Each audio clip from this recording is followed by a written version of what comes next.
Hey YouTube, this is OMAC1962 signing in.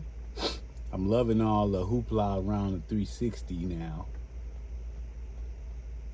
Everybody's trying to grab up the 360 games because they realized they were valuable. I already knew they were valuable. That's why I'm an older guy, so the 360 and the PlayStation 3, best era of gaming you could ever ask for. I knew it wasn't going to get no better than that. I mean, we got some great stuff coming out. But that run they had for that many years, you know how many games that I collected for the 360 and the PlayStation 3? And I don't get into all that console war crap. I'm a PC guy too. I play Atari. I came from the pinball era. We played pinball, and then we had the Pong, and nothing really ever hit me until games started getting into the science fiction aspect of it. I think the first game I really felt like they made something for me, other than stuff like Afterburners and Stargate, was Soul Calibur. But when Battlefield came out and Call of Duty, and I played the original Call of Duty on PC, and I was blown away, you know. And I played some old games too that really, really intrigues me about war games, And all right, I ain't gonna keep on about that. What I wanted to talk to you guys about is this game right here.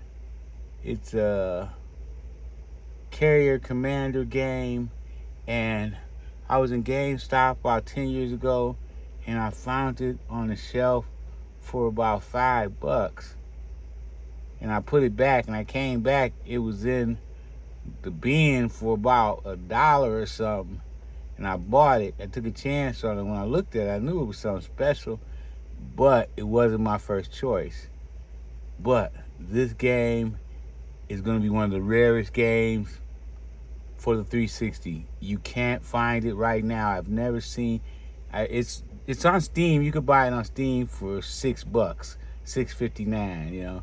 But I found it on 360 by luck. I just humbled up on it, but it kept sitting there, and it was there for so long. Like, people looked at it like it was garbage, and I was just like, I'm gonna get that game one day when I chopped down my list of other things I wanted. And I am so glad I did. I put hours into this game. This game has so much content. It's got ships you can fly. It's got these little all-terrain vehicles that go in the water. Let's blow it up for you so you can see what I'm talking about. I'm still gonna buy it on Steam because I don't mind having a digital copy too of this game. And if you can't, you might as well buy the digital copy. But if you ever see this in the wild, man, jump on it. Because I'm telling you, this look at that. They got AI, the islands. It's like called a strategy game, and they kind of throw it in with the Conquer Command game. And I like those games, but they lack action, and it's too much work. But this game is like, when you try to get on these islands, they have protection, and you're gonna lose ships and stuff trying to take these islands. And it's like dozens of islands you out there to take, and you set up resources, and you hack some of their equipment. You take their garages, and you have a carrier out there. Look at that beautiful game, lots of content. You see, there it is in the water right there. These are the islands you have to take. See, there's only 3 of them. You set up shop, and if you get in trouble out there, you can get a barge sent to you of weapons and supplies. And then you got the time warp you can go through. That's the carrier right there, man. Look at that. It's like having a toy box. I was blown away when I started playing this game, and it took me a while to play it too, because I thought it was Command and Conquer. But the more I kept reading the manual and and the pamphlets, I was blown away. But and you can shoot from the ship. Man, this game's got it all. I don't know how this game got overlooked by so many people. We're gonna read the reviews. That's why you gotta buy a game for yourself and play it yourself, because people will steal. Then they run back and be like, "Well, that game is worth $100 now. It was worth $100 then. Well, it was in the $5 bin." These people work hard and give you some good games, and people are like, wham. You know. Now you want to say the 360 is valuable. It was always valuable.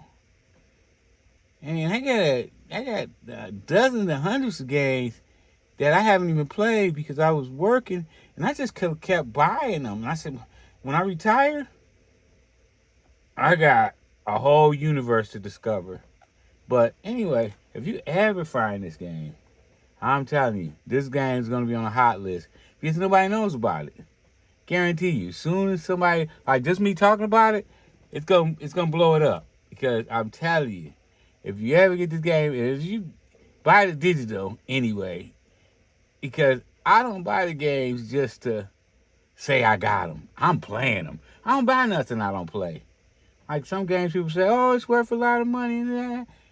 But I look at it like, I ain't never going to play that crap. I don't even want it in my library. And it could be the cutest game. Like, I probably got one Sonic Hedgehog in my collection. My collection consists of shooters, military, race games, sports games. You know, you can keep all that cute, cuddly stuff, you know. But this is it. This game right here, I take a whole day and just play this because this ain't no game you're going to sit down and play. You got to put in some work, you know, fun work, you know. Some of those islands, it be raining and the terrain be slippery. And they got the same type of firepower and ships you got, sometimes better, you know. Because sometimes if you don't have, like say one of your ships get shot and you're only out there with one ship with no weapons, he's got a tracker on him. So now you got to try to send somebody in to protect that ship. Because once you lose too many ships, you done till they send you some more, and you build some more. Actually, you order them. You kind of go in but long story short, check it out. This is one of my favorite games. OMAC 1962. I'm out.